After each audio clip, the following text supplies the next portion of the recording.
على إبراهيم وعلى آل إبراهيم إنك حميد مجيد اللهم بارك على محمد وعلى آل محمد كما باركت على إبراهيم وعلى آل إبراهيم إنك حميد مجيد إن الحمد لله نحمد الله تعالى ونصلي على رسوله الكريم أما بعد فأعوذ بالله من الشيطان الرجيم بسم الله الرحمن الرحيم لقد كان لكم في رسول الله أسوة حسنة وقال تعالى وما أرسلناك إلا رحمة للعالمين وقال تعالى ورفعنا لك ذكرك صدق الله العظيم وقال رسول الله صلى الله عليه وسلم من أحب سنتي فقد أحبني ومن أحبني كان معي في الجنة وقال عليه الصلاة والسلام لا يؤمن أحدكم حتى أكون أحب إليه من والده وولده والناس أجمعين أو كما قال عليه الصلاة والسلام محترم صدر اجلاس قابل احترام हजरत उलमाए किराम জাতীয় ইমাম সমাজের নেতৃবৃন্দ আইমায়ে মাসাজিদ সমবেত অপেক্ষমান বারাদারান ইসলাম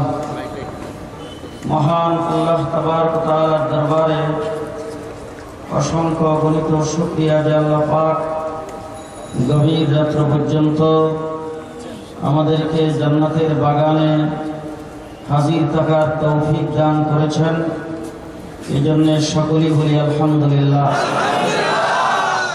ডিজিটাল বাংলাদেশের ডিজিটাল যানজট অপেক্ষা করে আমি আপনাদের এখানে হাজির হতে পেরেছি এই জন্য আল্লাহর শুকরিয়া আদায় করে বলি আলহামদুলিল্লাহ।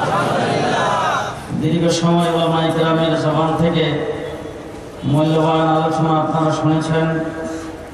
আমার মনে হয় আপনাদের জন্য যা প্রয়োজন ছিল উলামায়ে কেরাম আপনাদের সামনে আলোচনা করেছেন। আমি সর্বশেষ আপনাদের সামনে হাজির হয়েছি। দীর্ঘ সময় আপনারা যেহেতু অপেক্ষা করেছেন, এখন আমি যদি আপনাদের সামনে খুব লম্বা চড়া আলোচনা করি তাহলে আপনাদের প্রতি একটা জুলুম করা হয়। আবার যেহেতু অপেক্ষা করে আমাকে দাওয়াত করে আপনারা কিছু বলার জন্য আমাকে এখানে খাড়া করেছেন আর আপনারা অপেক্ষা করেছেন, আমি যদি খুব সংক্ষেপ করি তাইলে আপনাদের উপর একটা বেইনসাফ হবে। বেইনসাফও করা যাবে না, জুলুমও করা যাবে না। আমি দুইটার মধ্যপন্থা অবলম্বন করে আপনাদের সামনে কিছু কথাবার্তা বলতে চাই। আমার বন্ধুগণ, আজকের এই মাহফিল সামনেও চলবে, আগামীকালও মাহফিল আছে, কিন্তু আজকের এই ইন্তজামটা যেহেতু আপনারা গভীর রাত্র পর্যন্ত এইখানে অপেক্ষা করেছেন আমার মতো একজন নালায়েকের জন্য, এই জন্য একটা মাসলা বুঝাইবার জন্য আমি আপনাদের সামনে বলতে চাই যে আজকের এই মাহফিলটা আমি জুনায়েদ আল হাবিব এইখানে আগমন করব এই উদ্দেশ্যেই এই মকসুদেই এই মাহফিলের ইন্তজাম। যদি এই কথাটা মেনে নেন তাহলে সামনে মাসলাটা বুঝতে সুবিধা হবে। আমি এইখানে আসব এই উদ্দেশ্যেই এই মাহফিলের আজকের ইন্তজাম করেছেন। এখন আমি আগে আসছি না প্যান্ডেলটা আগে বানাইছি? মাইকটা বোধ হয় আমি লাগাইছেন নাকি? মাইক লাগাইছেন আমি আসার পরে না আগে? লাইটিং করছেন আমি আসার পরে?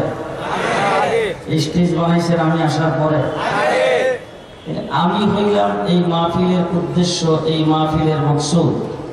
আমি পরে প্যান্ডেল করেছেন আগে, আমি মকসুদ, আমি আসছি পরে, মাইক লাগিয়েছেন আগে।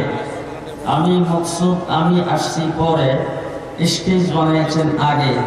যদি এইটুক কথা বুঝে থাকেন তাইলে যেই মাসলাটা বুঝাইতে চাই, তাম পৃথিবী, তাম কায়নাত সৃষ্টির উদ্দেশ্য, সৃষ্টির মকসুদ হলেন আমার আপনার নবী মুহাম্মদুর রাসূলুল্লাহ সাল্লাল্লাহু আলাইহি ওয়াসাল্লাম।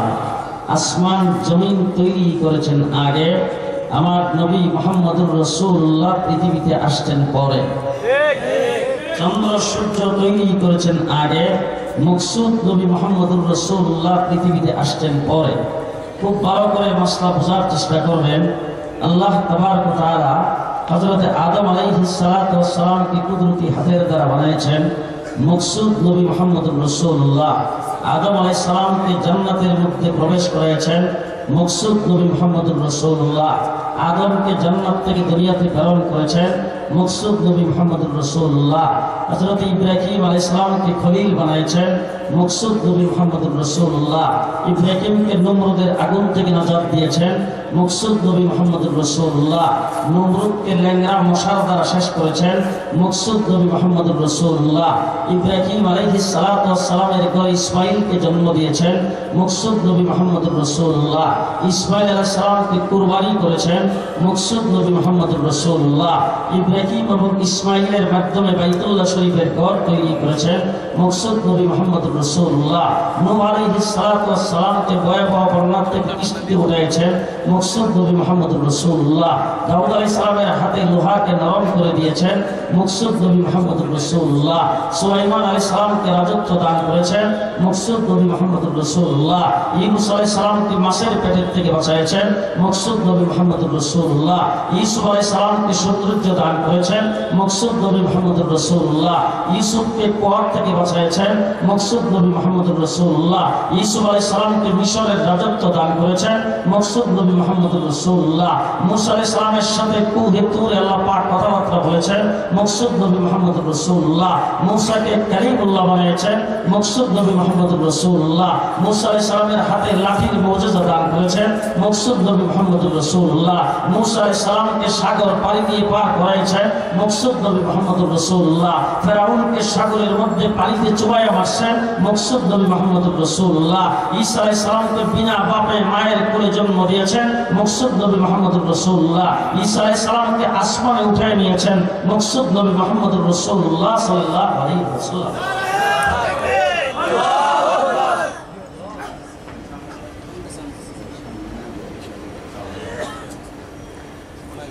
কথা কি বুঝতেছেন? যে তাম কায়নাত সৃষ্টির মকসুদ নবী মুহাম্মদুর রাসূলুল্লাহ সাল্লাল্লাহু আলাইহি ওয়াসাল্লাম। যেটা মকসুদ এটা পরে আসে। মকসুদের জন্যই সবকিছু সৃষ্টি করা হয়, কিন্তু মকসুদ আসে পরে। ঠিক না ঠিক? আমি অনেক সময় দৃষ্টান্ত দিয়ে থাকি যে আমরা সবাই চাউলের ভাত খাই। কিসের ভাত? চাউলের ভাত। চাউল আগে না দান আগে?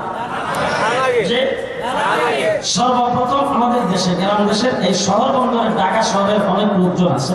আমি এখানে কামরাঙ্গীরচরে থাকতাম। তো কামরাঙ্গীরচরে কিছু লোকজন এই এলাকায় ব্যবসা করে, তারা ওখানে থাকতেন। তো একদিন আমাকে রুটি খাইতেছি বসে একসাথে, জিজ্ঞেস করতেছি, হুজুর এই রুটির যে গমের যে গাছটা, এই গাছটা কি আম গাছের মতো না কাঁঠাল গাছের মতো? মানে গম কোন গাছের মধ্যে ধরে এটাই দেখে নাই জীবনে খাইতেছে সবসময় রুটি।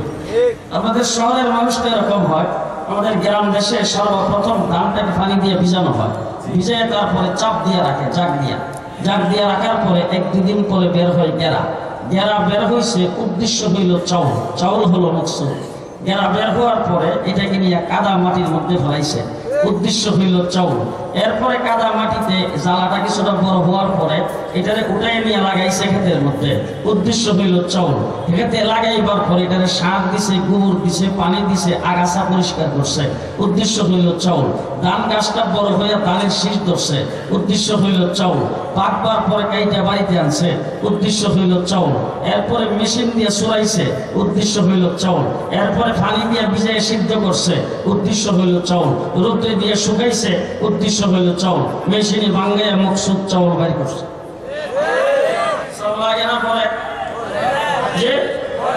আপনারা বোধহয় ওয়াজ শুনতে শুনতে কাহিল। আমিও কিন্তু খুব কাহিল। মাহফিল 3টা করে আসছি, আর একটা 4th নম্বর ছিল এপিজে সাবা ওই অফিসের একটা বাদ দিছি, মোবাইল টোবাইল বন্ধ করে আপনাদের এখানে আসছে।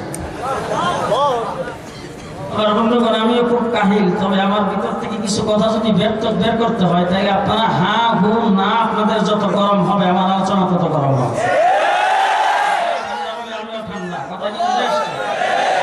মকসুদ হইল চাউল, চাউল আগে না পরে? হ্যাঁ, যেহেতু আপনার এই জায়গাটা বক্সি বাজার ওই ফেরামিদের কাছাকাছি, এই জন্য বক্সি বাজারের কথাও কিছু বলতে হবে। আমার বন্ধুগণ, চাউল হইল সকলের পরে। এখন চাউল মকসুদ যখন হয়ে গেল, চাউল দিয়ে কি দান করা সম্ভব? চাউলটারে ফিরা দান বানানো যাবে? চাউল যদি ভিজায় রাখেন, ভিজায় রেখে যদি চাপ দিয়ে ধুয়ে রাখেন তাইলে গেরা হবে? খেতে বানিয়ে গাছ হবে? চাউল মকসুদ, চাউল হয়ে যাওয়ার পরে এই চাউল দিয়ে যেমন দান করা সম্ভব নয়, তেমনি করে আমার নবী হইল সৃষ্টি জগতের মকসুদ। আমার নবী পৃথিবীতে আসার পরে মির্জা গোলাম কাদিয়ানির মতো কোনো কানা এই দেশে নবী হওয়া সম্ভব নয়।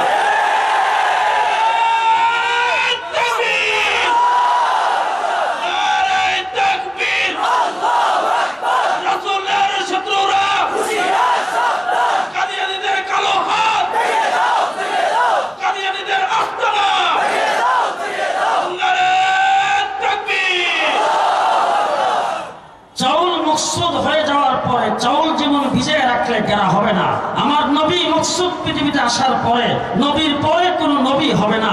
চাউল খেতে বানিয়ে যেমন গাছ হবে না, আমার নবী মকসুদ পৃথিবীতে আসার পরে নতুন কোন নবী হবে না। কথা বুঝে আসছে?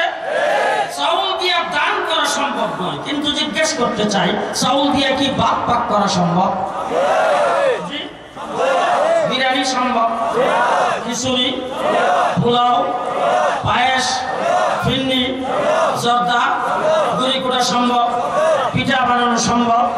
চাউল দিয়ে যেমন ভাত পাক করা সম্ভব, তেমনি করে আমার নবী হলো মকসুদ। মকসুদ নবী মুহাম্মদুর রাসূলুল্লাহ পৃথিবীতে আসার পরে আমার নবীর নবুয়তি ইলম থেকে মুফতি ফজলুল হক আমিনী হওয়া সম্ভব। চাউল দিয়ে যেমন পিঠা বানানো সম্ভব, আমার নবীর ইলম থেকে শাইখুল হাদিস আল্লামা আজিজুল হক হওয়া সম্ভব। চাউল দিয়ে যেমন ভাত পাক করা সম্ভব, আমার নবীর ইলম থেকে হযরত হাফিজ হুজুর হওয়া সম্ভব। নবী হওয়া, মুহাদ্দিস হওয়া সম্ভব, মুফাসসির হওয়া সম্ভব, মুফতি হওয়া সম্ভব, নবী হওয়া সম্ভব না। এই জন্য নবী মুহাম্মদুর রাসূলুল্লাহ সাল্লাল্লাহু আলাইহি ওয়াসাল্লাম সৃষ্টির মকসুদ আল্লাহ পাক সর্বশেষ ওনাকে পৃথিবীতে প্রেরণ করেছেন। আমার আল্লাহ তাবারক ওয়া তাআলা হুজুর আকরাম সাল্লাল্লাহু আলাইহি ওয়াসাল্লামের উদ্দেশ্যে तमाम কায়নাত তৈরি করেছেন। আমার নবীকে আল্লাহ তাবারক ওয়া তাআলা অতীতে যত নবী প্রেরণ করেছেন সমস্ত নবীদেরকে তিনটে শর্ত দিয়ে প্রেরণ করেছেন। একটা হলো তুমি কোনো একটা এরিয়ার জন্য নবী, দুই নম্বর হলো কোনো গোষ্ঠীর কোনো জাতির জন্য নবী, তিন নম্বর হলো কোনো নির্ধারিত একটা সময়ের জন্য নবী। নির্ধারিত সময়ের জন্য নবী আসছে, নির্ধারিত এলাকার জন্য নবী আসছে, নির্ধারিত জাতি গোষ্ঠীর জন্য নবী আসছে। আর আমার আপনার নবীকে আল্লাহ পাক প্রেরণ করেছেন। আমার আল্লাহ পাক বলেন, ও দুনিয়ার মানুষেরা ভালো করে শোনো, আমি রব্বুল আলামিন, আমার হাবিব রাহমাতুল লিল আলামিন। আমার আল্লাহ পাকের নবুয়তের এরিয়া যুক্ত, আমার আল্লাহর হাবিবের নবুয়তের এরিয়া যুক্ত। আল্লাহ পাকের নবুয়তের এরিয়া যুক্ত কাশপুর ব্রিজ পর্যন্ত, টঙ্গী ব্রিজ, ময়মনসিং, হালুয়াঘা, উত্তর। জি, আমার আল্লাহ বলেন, আমি আরশ কুরসি লৌহ কলমের আল্লাহ। ও নবী, আপনি হলেন আরশ কুরসি লৌহ কলমের নবী। আমি আসমান জমিনের আল্লাহ, আপনি আসমান জমিনের নবী। আমি চন্দ্র সূর্যের আল্লাহ, আপনি চন্দ্র সূর্যের নবী। আমি হাইওয়ানের আল্লাহ, আপনি হাইওয়ানের নবী। আমি জিনের আল্লাহ, আপনি জিনের নবী। আমি ফিরিস্তাদের আল্লাহ, আপনি ফিরিস্তাদের নবী। আমি মানুষের আল্লাহ, আপনি মানুষের নবী। আমি সমস্ত নবীদের আল্লাহ, আপনি সমস্ত নবীদের নবী। আমি জান্নাত জাহান্নামের আল্লাহ, আপনি জান্নাত জাহান্নামের নবী। আমি হুর গিলমানের আল্লাহ, আপনি হুর গিলমানের নবী। আমি तमाम কায়নাতের আল্লাহ, আপনি तमाम কায়নাতের জন্য নবী।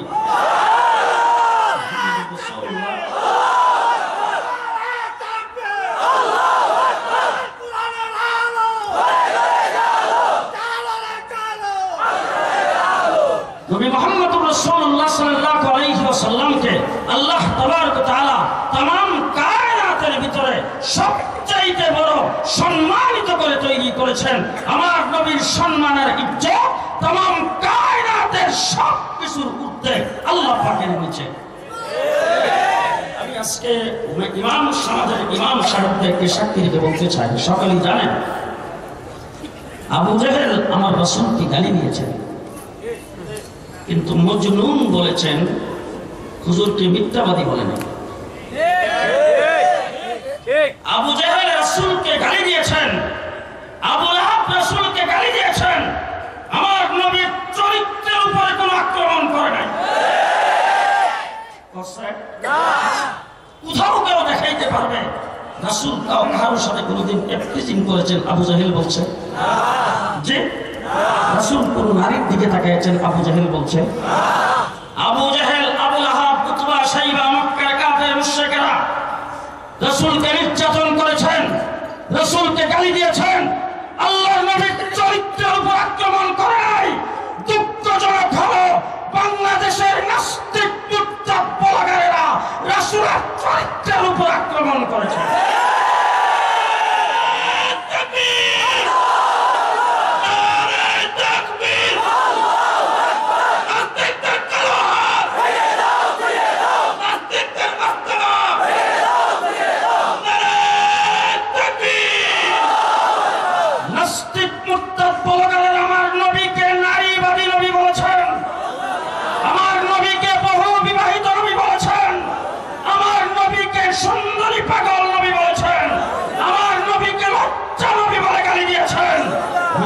করতে চাই এর কোন একটা শব্দ আমার বাবার ব্যাপারে যদি কেউ উচ্চারণ করে, আমি হয়তো বা কোনো কারণে সহ্য করে আসতে পারি।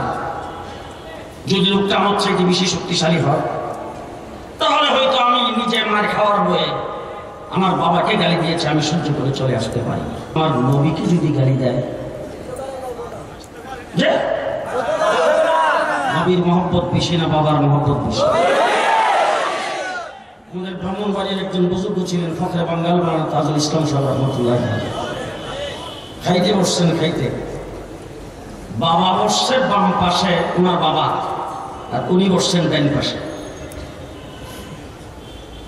মাদ্রাসার এক ছাত্র আসছে হাত ধোয়াইতে খাওয়ার আগে, সে আইসা দেখে বাবা কোন পাশে? বাম পাশে, আর ছেলে ডান পাশে। এখন ছেলের হাত ধোয়াইতে হয় আগে, কারণ ডান দিক থেকে সুন্নত, কিন্তু মুরব্বীকে মুরব্বী বাম পাশে। এখন সে ওই হাত ধোয়াইতে আইসা পানি আর সিলুম ছিল, কোন দিকে যাইব কোন দিকে না। ফখরে বাঙ্গাল রহমতুল্লাহ ডাক দিয়ে বাপ্পার নবী বড়, হেউ থেকে হে না নবী নবী বড়, নবী বড় কোথায় আমার আগে হাত ধোয়া। সুন্নি কারে করে? সুন্নি কারে করে? রবিউল আউয়াল মাসে বিশ্ব নবীর আগমনের স্লোগান আর বাজারের জিলাপির দাম বাড়ানো, এটার নাম সুন্নি নয়। আল্লাহর নবীকে গালি দেওয়ার পরে সাফলা চত্বরে যারা রক্ত দিয়েছেন তারা হলো সুন্নি। নবীকে গালি দিয়েছেন বাংলাদেশে যারা আহলে সুন্নাতুল জামাতের দাবি করো, বিশ্ব আশিক রাসূলের দাবি করো, একটা মিছিল তোমাদের রাস্তাঘাটে দেখি নাই। রক্ত দেওয়ার সময় আমরা রক্ত দিয়েছি।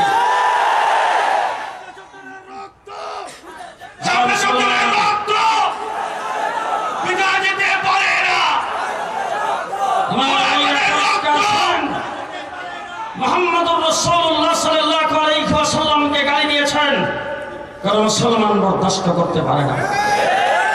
আমি পরিষ্কার উলামায়ে কেরামকে সাক্ষী রেখে বলে যাচ্ছি, আল্লাহর নবীকে গালি দেওয়ার পরে আপনার অন্তরে যদি রক্তক্ষরণ না হয়, আপনি মুসলমান নন।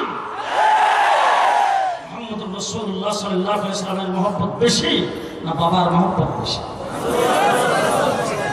হযরতে আব্দুর রহমান রাদিয়াল্লাহু তাআলা আনহু আবু বকর সিদ্দিকের ছেলে।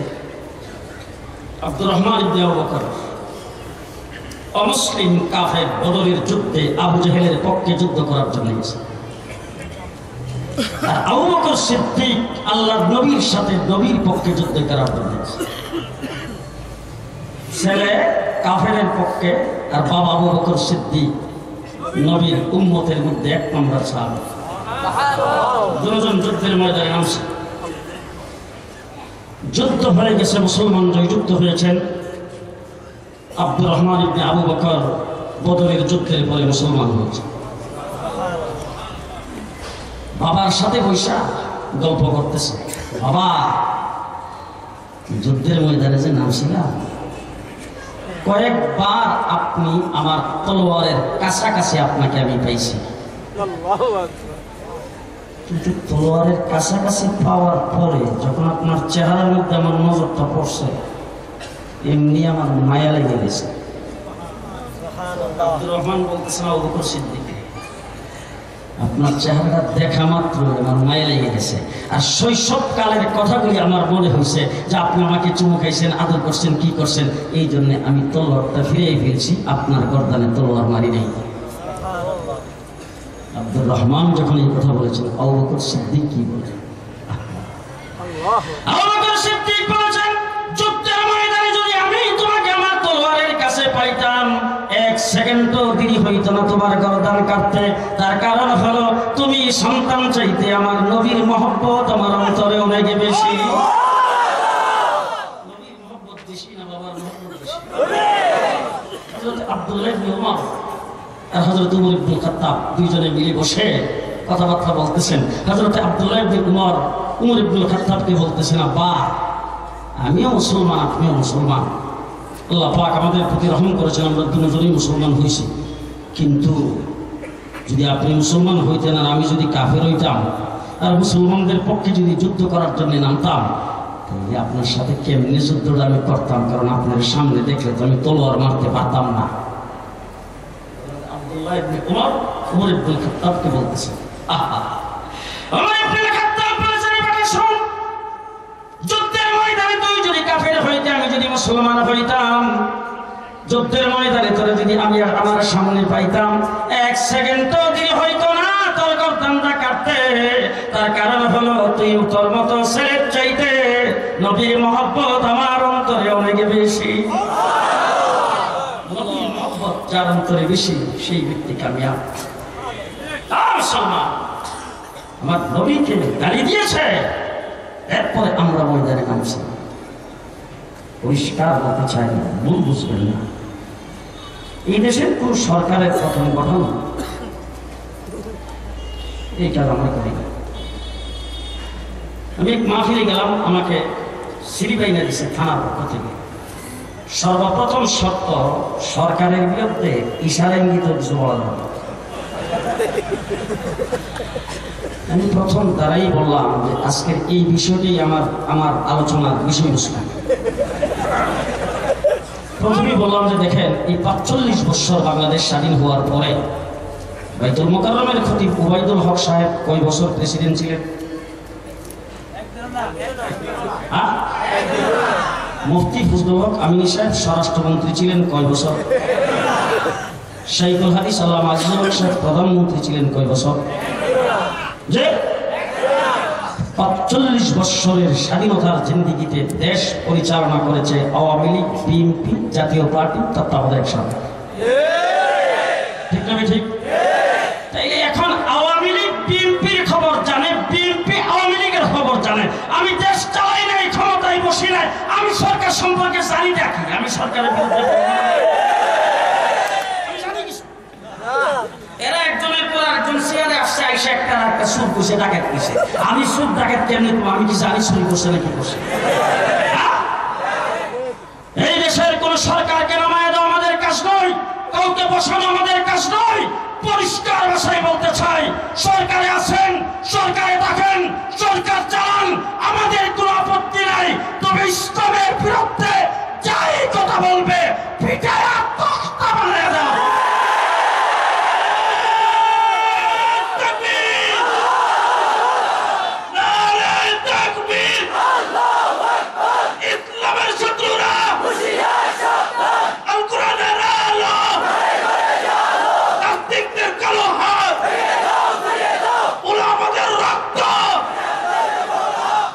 মুসলমান সেই প্রমাণ বলা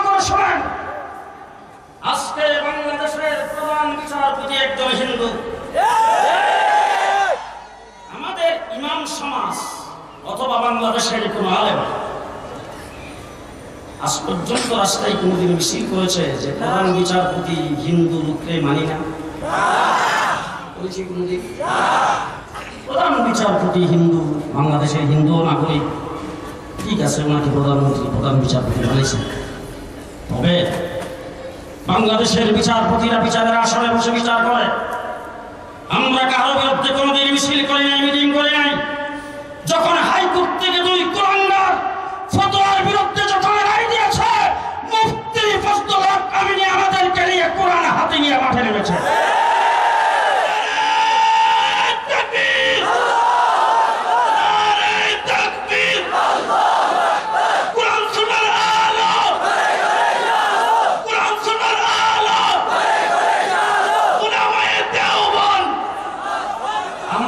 আমরা কি 2 বিচারপতির বিরুদ্ধে এর আগে কোনোদিন মিছিল করেছি? তাইলে বোঝা গেল বিচারপতির আসনে বৈশা ইসলামের বিরুদ্ধে বললে আমরা ছাড়তে রাজি না। কথা কি মনে আছে? বুঝে আসছে। 2 নম্বর, লতিফ সিদ্দিকী কতবারের মন্ত্রী জানেন? বাংলাদেশ স্বাধীনের পরে আওয়ামী লীগ যতবারের ক্ষমতায় ততবারের মন্ত্রী লতিফ সিদ্দিকী। আমরা কি লতিফ সিদ্দিকীর বিরুদ্ধে কোনোদিন মাঠে নামছি? যখন লতিফ সিদ্দিকী আমেরিকা যাইয়া তারপরে খোঁজের বিরুদ্ধে, তাবলীগের বিরুদ্ধে কথা বলছে, তখন আমরা তার বিরুদ্ধে মাঠে নামছি, ঠিক না? এর দ্বারা কি বোঝা গেল? আমরা এদেশের কোনো মন্ত্রী মিনিস্টারের বিরোধী নয়, আমরা এদেশের কোনো রাজা বাদশার বিরোধী নয়, আমরা এদেশের কোনো প্রফেসরের বিরোধী নয়, আমরা এদেশের কোনো ব্যারিস্টার, ইঞ্জিনিয়ার, ডাক্তারের বিরোধী নয়, আমরা এদেশের কোনো মানুষের বিরোধী নয়। যারা ইসলামের বিরুদ্ধে আমরা তাদের বিরুদ্ধে।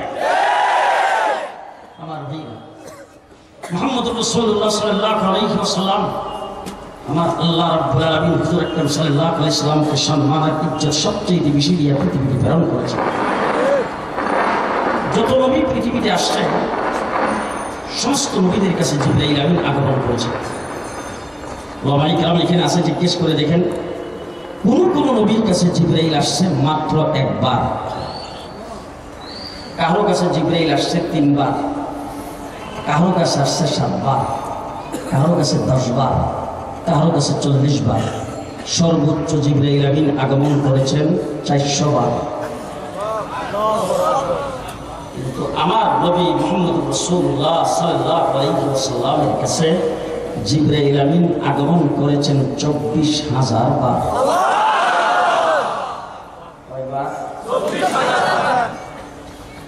24,000 বার আগমন করার পরেও অবস্থাটা বুঝেন ভালো করে। মুসা আলাইহিস সালাম কালিমুল্লাহ, আল্লাহর সঙ্গে কুহে তুরের নিকটে কথা বলে। মুসা আলাইহিস সালাম আল্লাহকে ডাক দিয়ে বলেছেন, আল্লাহ, আমি কি সরাসরি তোমার সাথে কথা বলতেছি না কোনো ফেরেশতার মাধ্যমে? আল্লাহ কো না, সরাসরি আমি কথা বলতেছি তোমার সাথে। মুসা আলাইহিস সালামকে আল্লাহ রাব্বি আরিনি, কথা যখন বলতেছি একটু যদি দেখতাম। আল্লাহ ডাক দিয়ে বললাম, তারা পারবা না, ওই শক্তি নেই, ওই শক্তি নাই, দেখার মতো শক্তি নাই, দেখতে পারবা। 24,000 বার জিবরাইল আমিন আগমন করেছেন আমার রাসূলের দরবারে। 23 বছরের নবুয়তি 24,000 বার যদি হয়, তাহলে দৈনিক কয়বার কইরা পরে আপনারা যায় ক্যালকুলেটর দিয়ে হিসাব করে নিন। 24,000 বার আসার অর্থ হইল আল্লাহ রাব্বুল আলামিন জিবরাইল আমিনকে বলছেন যে আমার হাবিবের রাত্র দিন 24 ঘন্টা তুমি খবর রাখবা। এই জন্য দেখা গেছে রাসূল সাল্লাল্লাহু আলাইহি ওয়াসাল্লাম যেখানে গেছে জিবরাইল সেখানে গেছে। হুজুরে জিবরাইল কোথাও এখানে নেই। যদি আমাদের বাংলাদেশের লোকেরা মিলাদ করে ইয়া নবী সালাম আলাইকা কইয়া রাসূলের ডাকা নিয়ে আসে, জিবরাইল আমিন আল্লাহ রাসূলের কোথাও নেই। হুজুর আকরাম সাল্লাল্লাহু আলাইহি ওয়াসাল্লাম হেরা গুহার ভিতরে, জিবরাইল আমিন তো উঠে নিয়ে গেছে হেরা গুহার ভিতরে। হুজুর গেছেন আবু বকর সিদ্দিকের ঘরে শ্বশুর বাড়িতে বেড়াইতে, জিবরাইল আমিন দৌড়ে গেছে আবু বকর সিদ্দিকের শ্বশুর বাড়িতে ওই জায়গার মধ্যে উহি নাজিল করতে। হুজুর আয়েশা সিদ্দিকের ঘরে আয়েশার সঙ্গে টেক লাগায় বসা। আল্লাহ ডাক দিয়ে কই টেক লাগানো অবস্থায় উহি নাজিল করবা, এখান থেকে লড়াইয়ে কষ্ট দিও না। হুজুর আকরাম সাল্লাল্লাহু আলাইহি ওয়াসাল্লাম হযরত তাহিয়াতুল কালবির উরাতের উপর শোয়া। আল্লাহ ডাক দিয়ে উরাতের উপরে উহি নাজিল করে, এখান থেকে উড়ে কষ্ট দিস না। আল্লাহ পাক হুজুর আকরাম সাল্লাল্লাহু আলাইহি ওয়াসাল্লাম উটের উপর শোয়া। আল্লাহ ডাক দিয়ে কুটির উপরে উহি নাজিল করবা, সেখান থেকে নামায় কষ্ট দিও না। হুজুর আকরাম সাল্লাল্লাহু আলাইহি সাল্লাম গেছেন বদরে, জিবরাইল আমিন বদরে, হুজুর গেছেন উহুদে, জিবরাইল আমিন উহুদে, হুজুর গেছেন খন্দকে, জিবরাইল আমিন খন্দকে, হুজুর গেছেন খাইবরে, জিবরাইল আমিন খাইবরে, হুজুর সুলে হুদাইবিয়া, জিবরাইল আমিন সুলে হুদাইবিয়া, হুজুর মক্কায়, জিবরাইল মক্কায়, হুজুর মদিনায়, জিবরাইল মদিনায়, হুজুর যেখানে জিবরাইল সেখানে। আর তোমার আড়াই ফেসের জিলাফিয়া ইয়া নবী সালাম আলাইকা যেখানে, তুমি টান্ডা হুজুরে তুলে লইও সেখানে। তার মতো এত বড় বিয়াদব আসমানের নিচে জমিনের উপরে নেই। রাসূলুল্লাহ সাল্লাল্লাহু আলাইহি ওয়াসাল্লামের কাছে 24,000 বার জিবরাইল আমিন আগমনের পরে আল্লাহ ডাক দিয়ে জিবরাইল, তোমার দিয়ে খোঁজ খবর রেখে আমার তৃপ্তি হইতেছে না, আমার হাবিব নিয়ে আসো।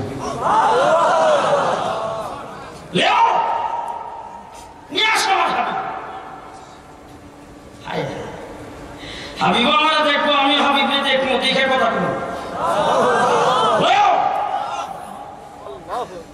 জিবরাইল আমিন হুজুর আকরাম সাল্লাল্লাহু আলাইহি সাল্লামকে নেওয়ার জন্য আসছেন বাইতুল্লাহ, সেখান থেকে উঠে নিয়ে রওনা হয়েছে বাইতুল মুকাদ্দাস পর্যন্ত যাইতে 3 জায়গায় পথসভা। পথসভা না করে আমরা জানালে আর কি তারে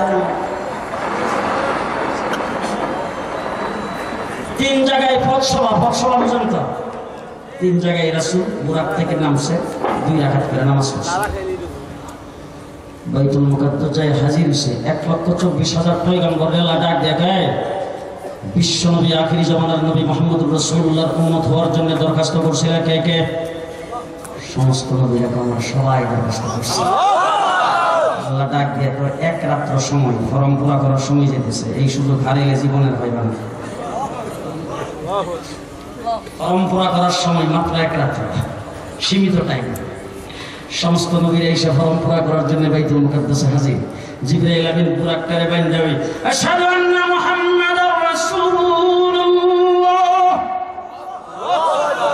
যেই আযান দিছে আল্লাহ ডাক দিয়ে ফরম পুরা কর। আযানের জবাব দিয়ে আমার নবীর উম্মতের খাতায় নাম লেখা। সমস্ত নবীরা আযানের জবাব দিয়ে উম্মতের খাতায় নাম লিখেছে। হুজুর আকরাম সাল্লাল্লাহু আলাইহি সাল্লামকে নিয়ে জিবরাইল আমিন ভিতরে গেছে। আদম আলাইহিস সালাম কাতারে খাড়া, ইব্রাহিম আলাইহিস সালাম খাড়া, সবাই খাড়া। জিবরাইল ভাবতেছে ইমামতির জন্য তো আদম আলাইহিস সালামেরই বলা দরকার, মুরব্বী না হলে ইব্রাহিম আলাইহিস সালাম মুসলিম জাতির পিতা আল্লাহ পাকের খলিল, আর না হলে সবচাইতে বেশি সুন্দর হইল ইউসুফ আলাইহিস সালাম, আর সবচাইতে গলার আওয়াজ ভালো দাউদ আলাইহিস সালাম। ইমামতির জন্য কারে কই আল্লাহ ডাক দেখে জিবরাইল কি চিন্তা করছে? জিবরাইল আমিন কইলা সব মুরব্বিরা খাড়া, ইমামতি লেগে কারে দিবে? আল্লাহ রাব্বুল আলামিন বলেন জিবরাইল, রূহের জগতে আমি সমস্ত নবীদের কাছ থেকে অঙ্গীকার গ্রহণ করেছি, তোমাদেরকে নবুয়ত দেওয়া হবে, শরীয়ত দেওয়া হবে, তোমাদেরকে কিতাব দেওয়া হবে। তোমরা তোমাদের নবুয়তি যখন চালাইবা, তোমাদের নবুয়তি চলাকালীন আমার হাবিবকে যদি পৃথিবীতে প্রেরণ করে দেই, যে কাহার নবুয়তি চলাকালীন আমার হাবিব আগমনের সাথে সাথে তোমাদের নবুয়তি ক্যান্সেল। আল্লাহ পাকের হাবিব যদি পৃথিবীতে আসা মাত্র যদি অন্য সকল নবীদের নবুয়তি ক্যান্সেল হয়ে যায়, তাহলে ওই হাবিব যেই জামাতে হাজির, এইখানে আদমের ইমামতি চলে না। জিবরাইল আমিন ঠান্ডা রাসূলকে খাড়া করে দিয়ে কইছে, আপনাকে ছাড়াই গেলে ইমামতের কারো চলবেই না। মাস কালাম মনে ছিল আপনার উম্মতি দিয়ে আল্লাহ পাকের হাবিব মুহাম্মদুর রাসূলুল্লাহ হাজির হয়েছেন বাইতুল মুকাদ্দাস। হযরতে আদম থেকে ঈসা আলাইহিস সালাম পর্যন্ত কোন নবীর ইমামতি সেখানে চলে না। রাসূল হাজির হওয়ার কারণে, আল্লাহ পাকের হাবিব হাজির হওয়ার কারণে হাবিবের ইমামতি চলে। যদি হাজির নাজির হয় বাইতুল মুকাররম মসজিদের ইমামের ইমামতি চলে না। আবু হোসেনের সবাইটা চলে না, আব্দুল্লাহ সবাইটা চলে আসলে কথা আল্লাহর হাবিব যদি হাজির নাজির হয়, পৃথিবীর পুরো মসজিদের ইমামের ইমামতি চলবে। রাসূলুল্লাহ সাল্লাল্লাহু আলাইহি ওয়াসাল্লাম ইমামতি করেছেন, উনি ইমামুল আম্বিয়া। ইমামতি কইরা তারপর অনুষ্ঠান হইছে, অনুষ্ঠান শেষ করে রাসূল রওনা হইছে 7 আসমান পাড়ি দিয়ে সীমান্ত বর্ডার সিদরাতুল মুনতাহা। সেখানে যাওয়ার পরে ইমিগ্রেশন বুঝেন তো, ইমিগ্রেশনে জিবরাইল আমিন খারিয়া আমার ভিসাও নাই, টিকিটও নেই। আল্লাহ হাবিব ডাক দেখো, তোমার ভিসা নাই, টিকিট নেই, আমি তো যে আমার ঘুম থেকে উঠাই আনছো, ব্যাগ লাগেজ কিচ্ছুই তো আমি সাথে আনছি না, কোনো কাগজপত্র জীবনে পাসপোর্ট কারেকো ভিসা কারেকো দেখছো তুমি সব কি?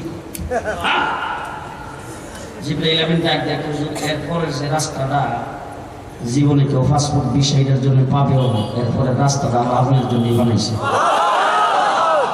আপনি যাবেন, আর কেউ কোনোদিন যাই নাই, সামনেও কোনোদিন যাবেন। আল্লাহ পাকের হাবিব আল্লাহর দরবারে গেছেন, ফাকানা কাবা কাউসাইনি আও আদনা, আল্লাহ পাকের দরবারে যায় বসছেন, দুইজনের বয়স, একজন রব্বুল আলামিন আর একজন রাহমাতুল লিল আলামিন। ভালো করে বুঝেন, একজন রব্বুল আলামিন আর একজন রাহমাতুল লিল আলামিন। আমাদের দেশে চীনের রাষ্ট্রপ্রধান আসছে, 2 মাস আগের থেকে পেপার পত্রিকায় আসতে শুরু করেছেন, চীনের রাষ্ট্রপ্রধান বাংলাদেশে আসবেন, আমাদের দেশের মাননীয় প্রধানমন্ত্রীর সাথে তার বৈঠক হবে, 8টা চুক্তি স্বাক্ষর হবে, তার সঙ্গে প্রতিনিধি দলের সদস্য 61 জন। আমাদের দেশের রাষ্ট্রপ্রধান যাচ্ছেন জাতিসংঘে মিটিং করার জন্য, তার সঙ্গে প্রতিনিধি দলের সদস্য 183। ঠিক না? আল্লাহ পাকের দরবারে গেছেন আল্লাহর হাবিব বৈঠক করার জন্য, প্রতিনিধি দলের সদস্য কয়জন? জি, সাংবাদিক বুধ আছে 2 জন, ফটোগ্রাফার, লেখক, বডিগার্ড কেউ নেই, একজন রব্বুল আলামিন আর একজন রাহমাতুল লিল আলামিন, একজন মাহবুব আর একজন মাহবুব, 2 জন বসছে। জি, তাও মুসলমানেরা শায়ের বাঙ্গাল মুফতি ফজলুল হক আমিনী রাহমাতুল্লাহ আলাইহির জবান থেকে শুনেছি, আল্লাহ তাবারক ওয়া তাআলার দরবারে আল্লাহর হাবিব বসছেন, तमाम পৃথিবী কিয়ামত পর্যন্ত তার উম্মতের জন্য যা প্রয়োজন সব কিছুর চুক্তি এক রাত্রে স্বাক্ষর হয়েছে। ইমাম পরিষদ হবে, বাংলাদেশ মাঠে ইসলামী সম্মেলন হবে, মাওলানা আব্দুল আওয়াল সভাপতিত্ব করবেন, জনায়েদ আল হাবিব সেখানে 12টার পরে সে বক্তব্য রাখবে, মেরাজের রাত্রিতে সেখানে ফয়সালা হয়েছে, ফয়সালা ওই জায়গায়। এখন চুক্তি স্বাক্ষর হয়েছে ওই জায়গায়, তুমি মারা কেন? আবার কেউ কেউ বলে একদিনের ফিতু নিতে বলে আমরা বাইকে গেছি, বাইকে গেলে এখন বাংলাদেশ মাঠে করতে গেলে পরিষ্কার ভালো করে মনে রেখেন, আল্লাহ নবী তাইফের জমিনে কত বিক্ষত হয়েছেন, ইসলাম শেষ হয় নাই, উহুদের লড়াইয়ে দান শহীদ করেছেন, ইসলাম শেষ হয় নাই, হুনাইনের যুদ্ধে পরাজয় বরণ করেছেন, ইসলাম শেষ হয় নাই, কারবালার ময়দানে হুসাইন সপরিবারে শহীদ হয়েছেন, ইসলাম শেষ হয় নাই, বারাকুতের ময়দানে শহীদ হয়েছেন সৈয়দ আহমদ বেরলভী শাহ ইসমাইল শহীদ, ইসলাম শেষ হয় নাই, 14,000 আলেমকে ফাঁসির কাস্টে ঝোলানো হয়েছে, ইসলাম শেষ হয় নাই, 3.5 লক্ষ কোরআনের কপি আগুন দিয়ে জ্বালানো হয়েছে, ইসলাম শেষ হয় নাই, ইসলাম শেষ হবে না, ইসলাম জিন্দা হোতা है हर सपना चलते है।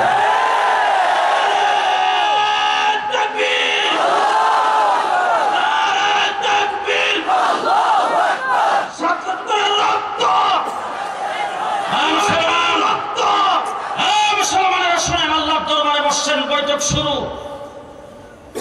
বিরক্ত হয়ে গেছে, আল্লাহ পাকের হাবিব আল্লাহকে বলতেছেন, আল্লাহ হযরত আদম আলাইহিস সালামকে তো বানাইছো সফিউল্লাহ, আল্লাহ নূহ আলাইহিস সালামকে বানাইছো মজিহুল্লাহ, মুসা আলাইহিস সালামকে বানাইছো কালিমুল্লাহ, ইব্রাহিমকে বানাইছো খলিলুল্লাহ, ঈসা আলাইহিস সালামকে বানাইছো রূহুল্লাহ, সুলাইমানের জন্য হাওয়াকে তাবে করে দিছো, দাউদ আলাইহিস সালামের জন্য লোহাকে নরম করে দিয়েছো, আমি যে তোমার হাবিব আমার জন্য কি রাখছো? প্রশ্ন বড় আজীব, আমি যে তোমার হাবিব আমার জন্য কি রাখছি? আল্লাহ বলেন, ও আমার হাবিব, 1,24,000 পয়গম্বরকে যা দিয়েছি একা এর চাইতে বেশি আপনাকে দিয়েছি। অতীতে যত পয়গম্বর প্রেরণ করেছি তাদেরকে মর্যাদা দান করেছি, কাউকে 1টা দিছি, কাউকে 2টা দিছি, কাউকে 3টা দিছি, কাউকে 5টা দিছি, কাউকে 10টা দিছি।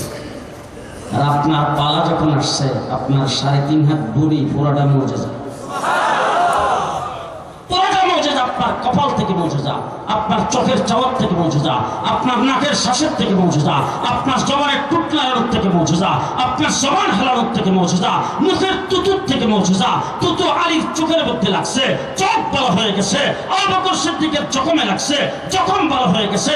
শরীর থেকে গাম বের হয়েছে, গামটা মিশকে আম্বর চাইতে বেশি সুগন্ধি। ও আমার হাবিব, মুজিজা আপনাকে দুই প্রকারের দান করেছি, জিসমানি মুজিজা, নবুয়তি মুজিজা। জিসমানি মুজিজা, হাত দিয়ে গাছকে ইশারা দিবেন, গাছ আপনার সামনে এসে কালিমা পড়তে থাকবে। আপনি আঙ্গুল লাড়া দিবেন, আবু জাহেলের মুড়ির ভিতরের পাথর কালিমা পড়তে থাকবে। আপনি মরা গাছের নিচে বসবেন, গাছের মধ্যে পাতা মেলায় দেওয়া হবে। আপনি রুদ্রের মধ্যে বসবেন, গাছ আপনার মাথার উপরে এসে ছায়া ধরতে থাকবে। আপনি বকরি স্তনের মধ্যে হাত দিবেন, যেই বকরির জীবনে কোনোদিন বাচ্চা দেয় নাই, সেই বকরি স্তনের দুধ এনে দেওয়া হবে। দাঁড়ে আরকাম থেকে হাত উঠাবেন, উমরকে মুসলমান করে আপনার দরবারে পাঠিয়ে দেওয়া হবে। আপনি আবু হুরায়রার মার হেদায়েতের জন্য হাত উঠাবেন, আবু হুরায়রা বাড়িতে পৌঁছার আগে তার মার অন্তরে হেদায়েত পৌঁছায় দেওয়া হবে। আপনি আঙ্গুলে ইশারা দিবেন, আকাশের চন্দ্র দুই টুকরা মসজিদের নবীর মিম্বরে বসছেন খুতবা দেওয়ার জন্য। সাহাবায়ে কেরাম এসে বলেন, হুজুর বৃষ্টি নাই, আমাদের বেড়াবকরিগুলি পর্যন্ত পানি পান করতে পারতেছে না, আমাদের খেজুরের বাগানগুলি শুকিয়ে যাচ্ছে। হুজুর একটু বৃষ্টির জন্য আল্লাহর দরবারে সুপারিশ করেন। আল্লাহুম্মা, হুজুর আকরাম সাল্লাল্লাহু আলাইহি ওয়াসাল্লাম আল্লাহর দরবারে হাত উঠায় বলছেন, আল্লাহ মদিনাবাসী বৃষ্টি চায়, আমাকে সুপারিশ করেছেন, আল্লাহ আমি সুপারিশ করতেছি মদিনাতে বৃষ্টি দাও। আল্লাহ পাক বৃষ্টির ডাক দিয়ে কয়, বৃষ্টি নাম। কথা বুঝছে সুবহানাল্লাহ? আল্লাহ ডাক দিয়ে কইছেন নাম। কি কইছে? কথা না লাগে নাম, নাম যে কইছে আল্লাহ কয়ে দিছে, যে হাত বৃষ্টি নাজিল হওয়ার জন্য উঠছে ওইটা আবার ফিরা উঠবার আগে বন্ধ হচ্ছে। সুবহানাল্লাহ। আসলে কোন মাসে জন্য শুক্রবারের জুমার নামাজ পড়ে সবাই বুঝে গেছে। সাহাবায়ে কেরাম বলে, আল্লাহ রাসূল যখন হাত উঠাইছে, হাতটা মুখে মুছবার আগে বৃষ্টি। আল্লাহ নবী ইবাদত করতেছেন, এমন সময় আমরা তাকায় দেখি রাসূলের মাথা ভিজে, নাক বেয়ে বেয়ে পানি পড়তেছে। শুক্রবারও বৃষ্টি, শনিবারও বৃষ্টি, রবিবার, সোমবার, মঙ্গলবার, বুধবার বৃষ্টি, বৃহস্পতিবার বৃষ্টি, পরে শুক্রবারে জুমার নামাজে সবাই গেছে বৃষ্টি দিবি যা।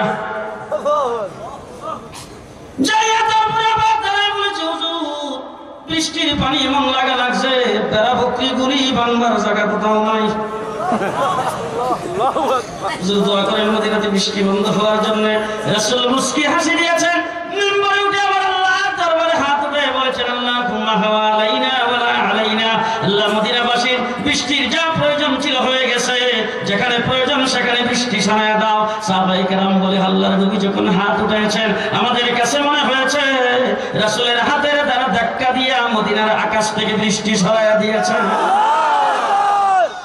রাসূলুল্লাহ সাল্লাল্লাহু আলাইহি ওয়াসাল্লামকে আল্লাহ বলেন, ও আমার হাবিব, সবচেয়ে বেশি মুজিজা আপনাকে দান করেছি। হযরত ইব্রাহিম আলাইহিস সালাম আল্লাহ পাকের খলিল। ইব্রাহিম খলিল, আসতে ইব্রাহিম আল্লাহ পাকের খলিল, আমার নবী হলেন আল্লাহ পাকের হাবিব। এখন উলামায়ে কেরামকে জিজ্ঞেস করে দেখেন, আপনারা যদি আজকে বাড়িতে যায়, যদি ডিকশনারি থাকে, ডিকশনারি খুলবেন, খুলে দেখবেন হাবিব অর্থ দুষ্ট, খলিল অর্থ দুষ্ট। হাবিব মানে ফ্রেন্ড, খলিল মানে ফ্রেন্ড। হাবিবও দুষ্ট, খলিলও দুষ্ট। হাবিবও ফ্রেন্ড, খলিলও ফ্রেন্ড। হাবিবও বন্ধু, খলিলও বন্ধু। বেশ কম কি বেশ বলবো? খলিলুল্লাহ, আশিকুল্লাহ, হাবিবুল্লাহ, মাশকুল্লাহ। খলিলুল্লাহ, আশিকুল্লাহ, হাবিবুল্লাহ, মাশকুল্লাহ। যিনি খলিল তিনি আল্লাহর আশিক, যিনি হাবিব আল্লাহ তার আশিক।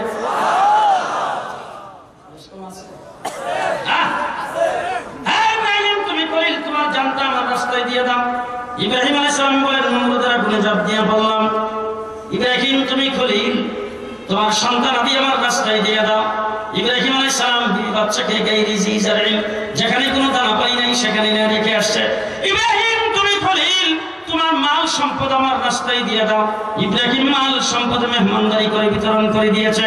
ইব্রাহিম তুমি খলিল, তোমার কলিজার টুকরা সন্তান আমার রাস্তায় দিয়ে দাও। ইব্রাহিম আলাইহিস সালাম সন্তানকে জবাই করার জন্য ছুরির নিচে রেখে দিয়েছে। ইব্রাহিমের সঙ্গে বন্ধুত্ব করে আল্লাহ রাব্বুল আলামিন সবকিছু নিয়ে নিয়েছেন। আল্লাহর হাবিবের সাথে বন্ধুত্ব করে সব দিয়ে দিয়েছেন। আল্লাহ ডাক দিয়ে বলল, ও আমার হাবিব, আপনি রাজি থাকবেন, উহুদ পাহাড় আপনার জন্য স্মরণে পরিণত হয়ে যাবে। আমার হাবিব, 3 জনের খাবারের মধ্যে আপনি হাত দিবেন, 3000 মানুষে খাইয়া সেই খাবার ভরে দিতে পারবে না। খন্দকের যুদ্ধ, খন্দক করতেছে। একজন সাহাবী এসে রাসূলকে কাপড়টা উঠে দেখাইছে, হুজুর পেটের খিদায় আর সহ্য করতে পারতেছেন, এই জন্য পেটের মধ্যে একটা পাথর বেঁধে নিয়েছে। আল্লাহর হাবিব নিজের কাপড়টা উত্তোলন করে দেখাইছে, ও সাহাবী, তোমার পেটে একটা পাথর বাঁধা, আমি রাহমাতুল্লিল আলামিনের পেটে 2টা। হযরত জাবেরের বাড়ি ছিল কাছে। জাবের দৌড়ে বিবির কাছে বলে, বিবি, আল্লাহর নবী আমার বাড়ির কাছে আসছেন যুদ্ধ করার জন্য, খন্দক করতেছেন। হুজুরের পেটের খিদায় পেটে পাথর বেঁধে রাখছে, হুজুরের যদি সামান্য কিছু খাওয়াইতে পারতাম।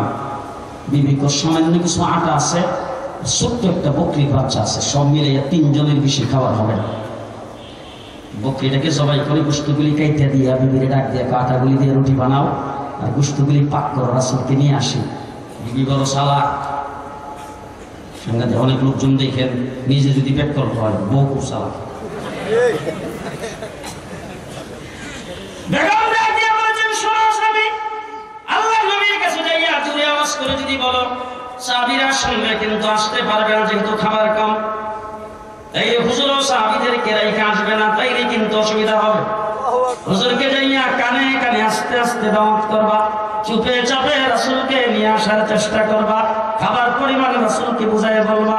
হযরত জাবের খন্দকের ময়দানে যাইয়া আল্লাহর নবীকে আস্তে করে কানে কানে বলেছে, হুজুর চলেন, সামান্য খাবারের ব্যবস্থা করেছি, আমার বাড়িতে দাওয়াত। রাসূল শ্রবণ করা মাত্র উঁচা জায়গার উপরে দাঁড়াইয়া খন্দকের দিকে মুখ করে ডাক দিয়ে বলেন, ও খন্দকের সাহাবীরা, চলো সবাই জাবেরের বাড়িতে দাওয়াত। জাবেরের ঘোষণা। দাঁড়াইয়া বিবির কাছে এসে ডাক দিয়ে বলেন, বিবি, জানালার পর্দাটা একটু সরাইয়া দেখ।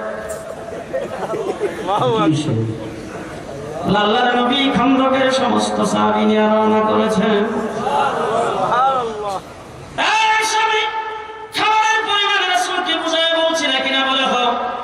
তারপরে কি হয়েছে?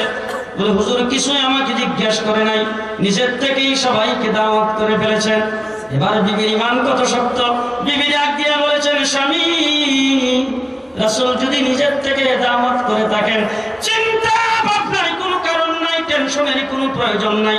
যিনি দাওয়াত করেছেন তিনি সব ব্যবস্থা করবে, ব্যবস্থা তিনি করবেন।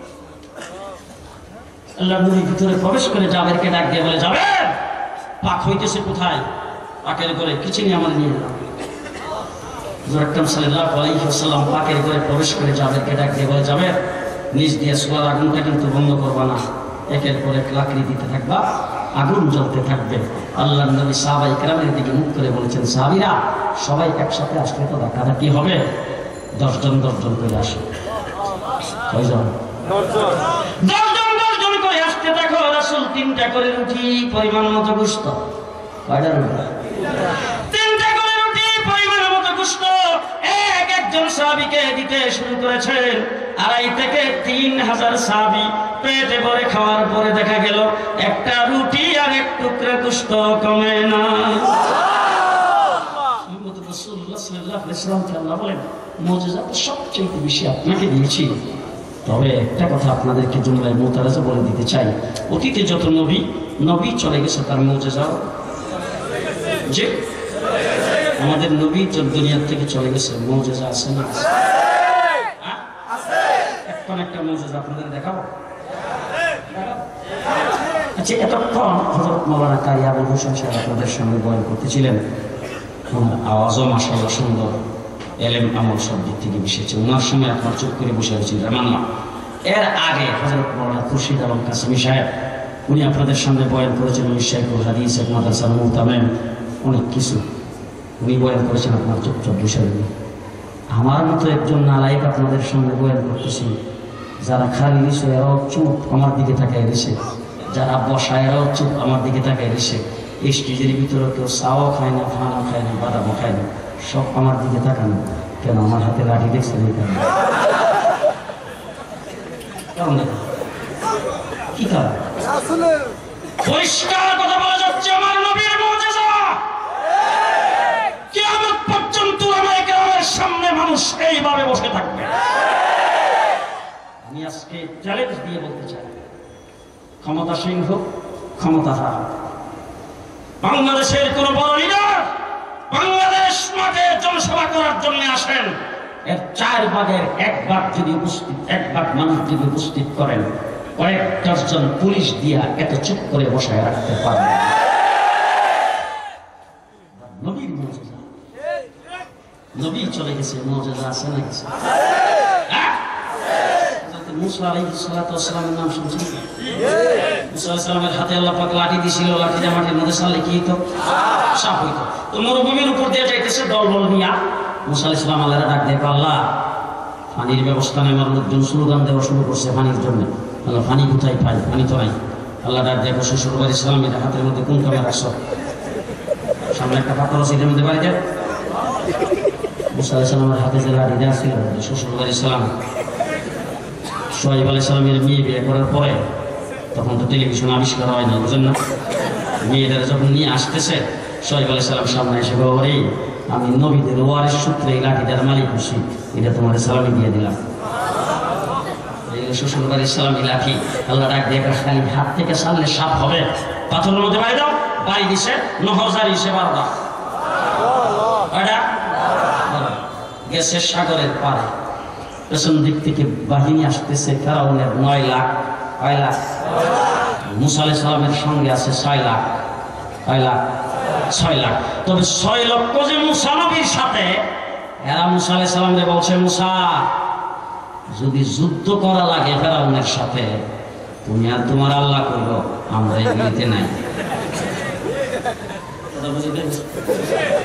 যুদ্ধ করা লাগলে তুমি আর তোমার আল্লাহ কইলো, আমরা এগুলিতে নাই। এখন এরকম বাহিনী যদি 6 লাখ না 6 কোটি হইলে কোনো লাভ আছে?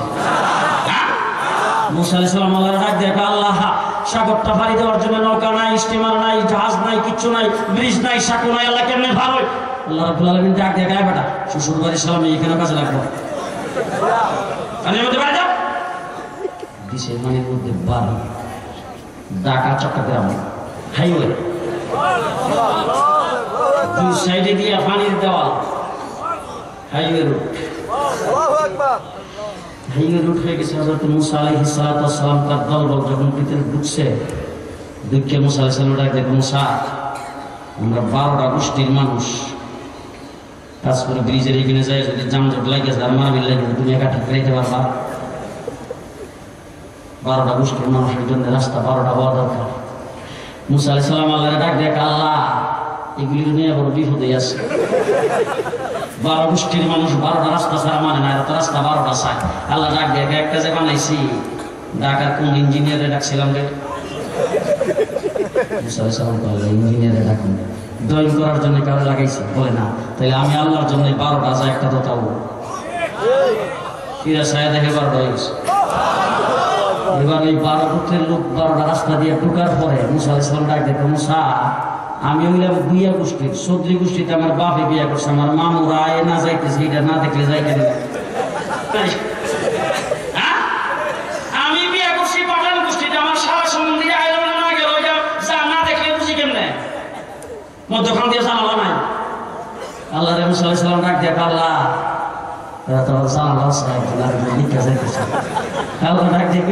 রাস্তা বানাইছি, ইঞ্জিনিয়ার লাগে নাই, মিস্ত্রি লাগে নাই, জানা লাগা থেকে মিস্ত্রি লাগে নাকি? যা দিলাম জানা লাগা।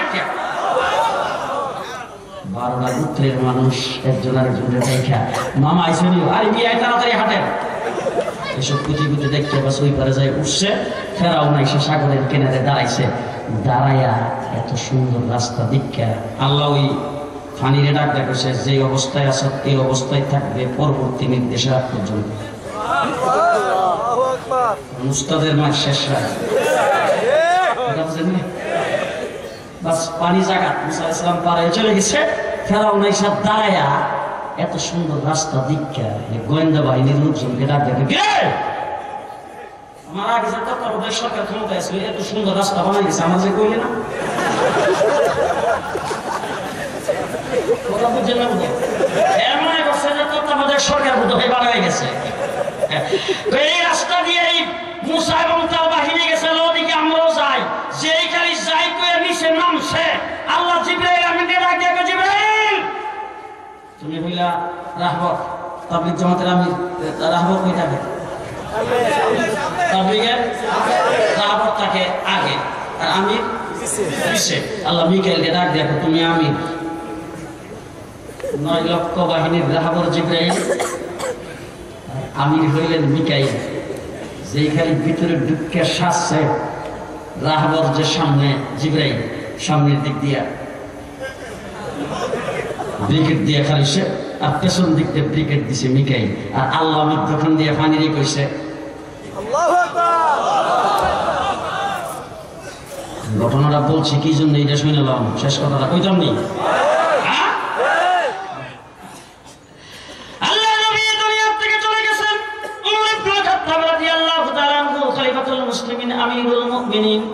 ওমরের খেলাফত কালে 30,000 বাহিনী ওই সাগরের কিনারে যাইয়া দাঁড়াইছে।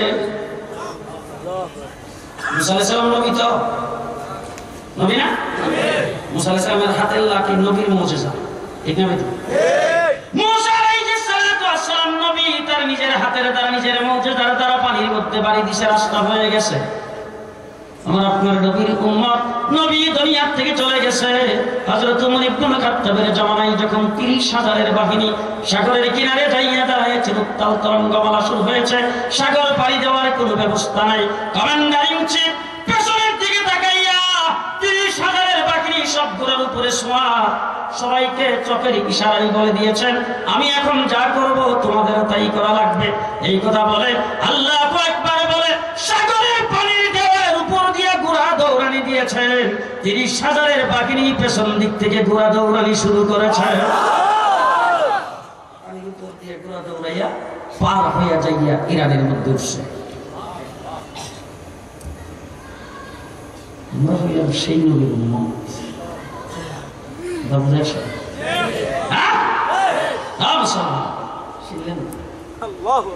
আমার নবী মুহাম্মদুর রাসূলুল্লাহ চলে গেছেন তার মুজিজা আছে 30 পারা কোরআন আছে পরিষ্কার ভালো করে মনে রাখেন বলার সময় নাই।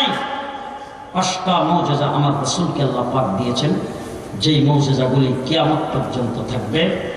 1 সেকেন্ডের জন্য পৃথিবীর কোনো শক্তি এই 5টার একটার থেকে পৃথিবীকে খালি করতে পারবে না।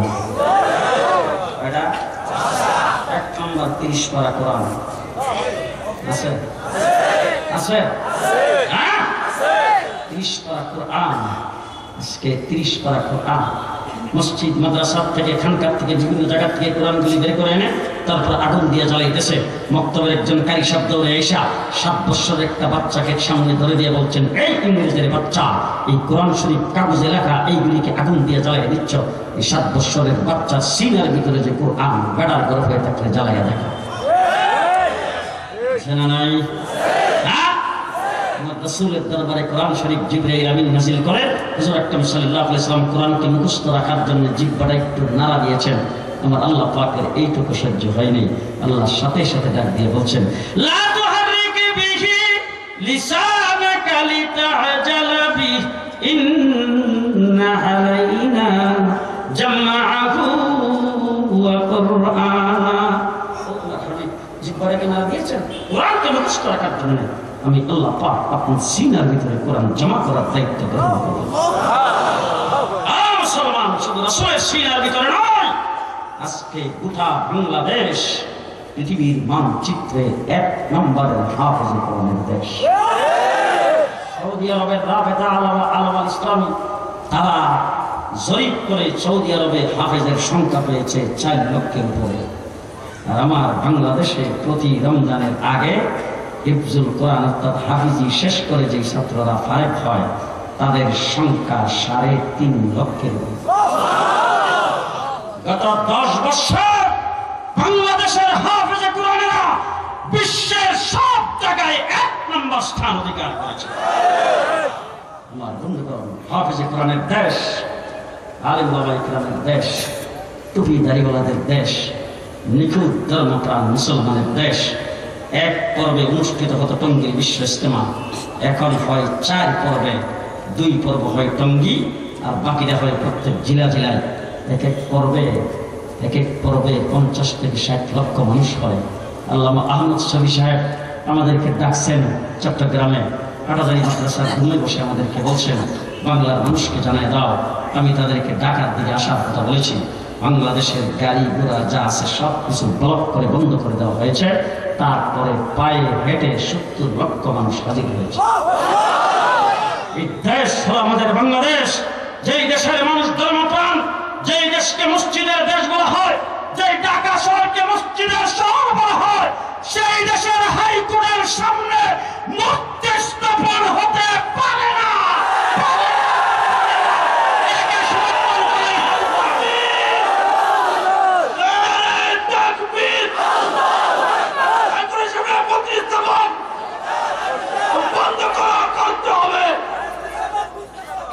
হাইকোর্টের সামনে মূর্তি স্থাপন বন্ধ করতে হবে, নতুবা আল্লামা আহমদ শফি এখনো জীবিত আছে। আবার যদি লং মার্চের ডাক দেয়, ঢাকা শহর মানুষের ভিড়ে পড়ে দেওয়া হবে। 24 ঘন্টা ঢাকা শহর অচল করতে আমাদের লাগবে। 90% মুসলমানের দেশের ট্যাক্সের পয়সায়, মুসলমানের ট্যাক্সের পয়সায় হাইকোর্ট চলে। হাইকোর্টের সামনে মূর্তি স্থাপন হতে পারে না। যদি কিছু স্থাপন করতে হয় তাহলে কোরআনের সবই সেখানে স্থাপন করতে হবে। আমার ভাইয়া, মুহাম্মদ রাসূলুল্লাহ সাল্লাল্লাহু আলাইহি ওয়াসাল্লামকে আল্লাহ পাক 5টা মুজিজা দিয়েছেন, এমন মুজিজা যে 5টার একটার থেকে 1 সেকেন্ডের জন্য পৃথিবীকে খালি করতে পারবে না। 1 নম্বর 30 বার কোরআন, 2 নম্বর হলো হাদিস, 3 নম্বর হলো উলামায়ে কেরাম, 4 নম্বর হলো মসজিদ, 5 নম্বরে মাদ্রাসা। জি, যদি এখন কেউ স্লোগান দেয় মাদ্রাসার ছাত্র কমাইবার আন্দোলনে নামছি, যেদিন থেকে স্লোগান দিয়েছে এদিন থেকে আমরা হিসাব করে দেখেছি মাদ্রাসার ছাত্র সংখ্যা 17% বাড়ছে। স্লোগান দিতে পারবে, তারা শেষ হবে, মাদ্রাসা শেষ হবে না। 5টা মুজিজা শেষ হবে না। যেই কথাটা বলতেছিলাম, কথাটা বলে শেষ করতে চাই।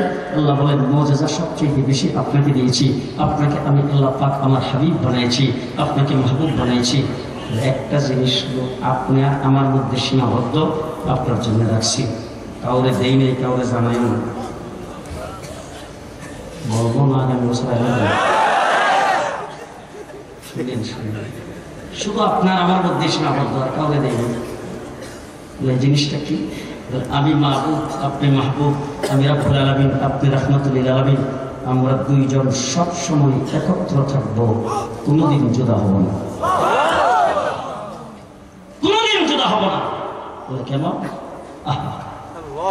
আল্লাহ রাব্বুল আলামিন বলেন, হযরত আদম আলাইহিস সালামকে তৈরি করে জান্নাতের ভিতরে যখন তার শরীরের মধ্যে রূপ ফিট করা হয়েছে, আদম যখন সর্বপ্রথম তাকাইছে, যেখানে আমি আল্লাহর নাম দেখছে, সেখানে আপনার নাম দেখছে।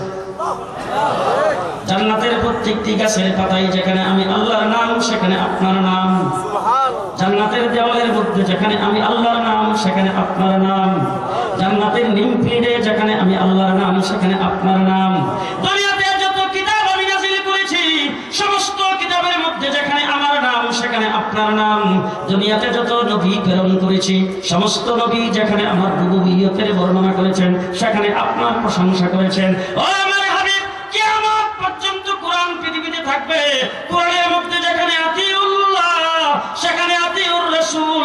আযানের মধ্যে যেখানে আশহাদু আল্লা ইলাহা ইল্লাল্লাহ, সেখানে আশহাদু আন্না মুহাম্মাদুর রাসূলুল্লাহ। কিয়ামত পর্যন্ত যেখানে আমার নাম হবে, সেখানে আপনার নাম হবে। কবরে যাওয়ার পরে যেখানে মান রাব্বুকার সুয়াল হবে, সেই জায়গায় মান নবিয়ুকার সুয়াল হবে। হাসরের ময়দানে উঠার পরে যেখানে আপনার মুকাম হবে, মুকামে মাহমুদ, আমি আল্লাহ পাকের নিকটতম মুকাম। আপনাকে সারা সুপারিশকারী আর কেউ হবে না। আমি একসাথে থাকবো, কোনোদিন জুদা হবো না। আমার নবী মুহাম্মদ রাসূলুল্লাহ সাল্লাল্লাহু আলাইহি ওয়াসাল্লামের সর্বশেষ কথা আপনাদেরকে যেটা বলে শেষ করতে চাই, এটা হলো রাসূল সাল্লাল্লাহু আলাইহি ওয়াসাল্লামকে জানতে হবে, চিনতে হবে, বুঝতে হবে। আজকের পৃথিবীতে এই আসমানের নিচে জমিনের উপরে রাসূলকে যদি কেউ জেনে থাকে, হুজুরকে যদি কেউ চিনে থাকে, হুজুর সম্পর্কে যদি কেউ আলোচনা পর্যালোচনা করে থাকে, তাইলে সেই গ্রুপটার নাম হলো উলামায়ে দেওবন্দের জামাত, উলামায়ে কওমের জামাত। তারাই রাসূলকে চিনছে, তারাই রাসূলকে বুঝছে, তারাই রাসূল সম্পর্কে সবকিছু জানতে পেরেছে। আজকে সুন্নাত কায়েম করেছেন গোটা পৃথিবীর জমিনে উলামায়ে দেওবন্দের জামাত। সুন্নাতকে নিয়ে ঘোরাফেরা করতেছেন উলামায়ে দেওবন্দের জামাত। সর্বশেষ কথা বলবো, আজকে যদি কোনো একজন চুরকে অ্যারেস্ট করে থানায় নিয়ে যায়, তাকে যদি 4 মাস জেলখানায় রেখে ছেড়ে দেওয়া হয়, 4 মাস পরে সেই লোকটা চুরের সর্দার হয়ে বের হয়। চুরের সর্দারকে যদি ধরে নেওয়া হয়, সে ডাকাত হয়ে বের হয়। ডাকাতকে যদি ধরে নেওয়া হয়, 4 মাস পরে সেই ডাকাইতের সর্দার হয়ে বের হয়। ডাকাইতের সর্দারকে যদি ধরা হয়, তাই সে সন্ত্রাসের গডফাদার হয়ে বের হয়। পরিষ্কার ভাষায় বলে যাচ্ছি, ও মুসলমান, বাংলাদেশের নয় গোটা পৃথিবীর সবচাইতে বড় চুর, ডাকাত, গুন্ডা, বদমাশকে আমাদের হাতে দিয়ে দেন। আমরা 4 মাস তাকে তাবলীগের মধ্যে সিল্লা লাগিয়ে আনবো, দেখলে মনে হবে লালবাগ মাদ্রাসার শাইখুল হাদিস। পৃথিবীর চুর, ডাকাতকে 4 মাস লাগে আমাদেরকে বুজুর্গ বানাইতে। আমাদের বুজুর্গদেরকে যদি তোমাদের হাতে ছাড়া হয়, তোমরা বেশি না 6 মাসের ভিতরে গাদা বানিয়ে ছেড়ে দেবে। অনেক বুজুর্গ দেখেছি তোমাদের সাথে মিশার পরে দাড়ি কাটতে কাটতে জাকাত দিতে দিতে এরপরে সুদ ডাকাতকে আমাদের হাতে ছেড়ে দাও, 4 মাস লাগবে তারা বুজুর্গ বানাইতে। ঠিক যাবে? ঠিক। সুতরাং আমরা সবচেয়ে বেশি সন্ত্রাসের মোকাবেলা যদি এই দেশে কেউ করে থাকে, তাহলে কওমি দেওবন্দি উলামায়ে কেরাম করেছে। হাজার হাজার লক্ষ লক্ষ সন্ত্রাসী তওবা করেছেন আমাদের হাতে, হাজার হাজার লক্ষ লক্ষ চোর তওবা করেছেন আমাদের হাতে। আমরা এদেশের মানুষকে সন্ত্রাস শিক্ষা দেই না, চুরি ডাকাতি শিক্ষা দেই না। আমরা মানুষকে আল্লাহওয়ালা বানাই, মানুষকে দিনদার বানাই। আল্লাহ পাক আজকে আয়োজনকে আল্লাহ কবুল করুক। আগামীকাল যে মাহফিল হবে, জমে একজন মন থাকবো, মন থাকবো। আপনি জাতীয় ইমাম সমাজ যে এই ইন্তজামটা বাংলাদেশ মাঠে করছে, এটা তো খুব খারাপ করছে। মনে যে ভালো করছে, চেয়ারে বসে যে বিয়ে এরা কোথায় করে, ভালো করলো না খারাপ করলো? হ্যাঁ, আপনারা কি চান যে ঢাকার এরকম বড় বড় মাঠ যেখানে আছে সব জায়গায় জাতীয় ইমাম সমাজের পক্ষ থেকে সিরাতুল নবী সম্মেলন হোক? আমি একবার বলতে চাই, ওনারা কিন্তু আমার কিছু বলে নাই। বলে যে কাপড়গুলি টাঙ্গাইছে, বাসগুলি যে করছে, এগুলি তো বিনা পয়সা। মাইকের তো টাকা লাগে না, স্টেজে দাঁড়ায় যে কথা বলতেছে এটা তো মাগনা, লাইট যে জ্বলতেছে এটা তো ফ্রি লাগে। হ্যাঁ, প্রত্যেকে তাদেরকে সহযোগিতা করার জন্য চেষ্টা করবেন, তাদের হাতকে শক্তিশালী করার জন্য চেষ্টা করবেন। আল্লাহ পাক সবাইকে তৌফিক দান করেন। সকলে বলেন আমিন। ওয়া আখিরু দাওয়ানা আনিল হামদুলিল্লাহি রাব্বিল আলামিন। আসসালামু আলাইকুম ওয়া রাহমাতুল্লাহি ওয়া বারাকাতুহু। যারা করেছেন শোনার জন্য যত মানুষ এইখানে আগমন করেছেন, প্রশাসনের বাইরে যারা সহযোগিতা করেছেন, পর্দার আড়ালে মা বোনেরা যারা বসে বসে আলোচনা শুনেছেন, মেহেরবানি করে সকলের জন্যই মাহফিল নাজাতের জরিয়া বানায়া দাও। রব্বুল আলামিন আমাদের জিন্দেগীর গুনাহগুলি মাফ করে দাও, तमाम পৃথিবীর মুসলমানদেরকে মাফ করে দাও। রব্বুল আলামিন तमाम পৃথিবীর মুসলমান যারা কবরে শহীদ শাহিদ আছে সবাইকে মাফ করে দাও। রব্বুল আলামিন আমরা যারা এখানে হাজির হয়েছি, আমাদের যাদের মা বাবা দুনিয়াতে নাই, তাদের কবরগুলি জান্নাতের বাগান বানায়া দাও। রব্বুল আলামিন আয় আল্লাহ আমাদের সকলের দিলের মাকসাদগুলি পুরা করে দাও, বিমারীদের শিফায়ে কামিল নসিব করে দাও, হাজত মন্দের হাজত পুরা করে দাও। যারা এখানে হাজির হয়েছে তাদের মধ্যে যারা চাকরি করে চাকরিতে বরকত দাও আল্লাহ, যারা ব্যবসা করে ব্যবসাতে বরকত দাও আল্লাহ। ঢাকা শহরের প্রতি রহমত নাযিল করো, এই মাহফিলকে উসিলা করে আল্লাহ গোটা শহরকে রহমত দিয়ে রেখে দাও, গোটা শহরের মানুষগুলিকে হেদায়েতে কামিল নসিব করে দাও রব্বুল আলামিন। জাতীয় ইমাম সমাজকে কবুলের মঞ্জুর করে নাও, গোটা ঢাকার মসজিদের ইমামগুলি ঐক্যবদ্ধ হইতে পারে এর ব্যানারে সেই তৌফিক দান করো রব্বুল আলামিন। গোটা ঢাকার ভিতরে যতগুলি মাঠ, যতগুলি রূপঘাট, সবগুলিতে আল্লাহ ইসলামের আওয়াজ ঘটাইয়া দাও রব্বুল আলামিন। মসজিদের শহরকে তোমার গায়বী সাহায্যের দ্বারা হেফাজত করো। রব্বানা তাকাব্বাল মিন্না ইন্নাকা আনতাস সামিউল আলিম ওয়া তুব আলাইনা ইন্নাকা আনতাত তাওয়াবুর রহিম। সুবহান রাব্বিকা রাব্বিল ইজ্জাতি আম্মা ইয়াসিফুন ওয়া সালামুন আলাল মুরসালিন ওয়াল হামদুলিল্লাহি রাব্বিল আলামিন।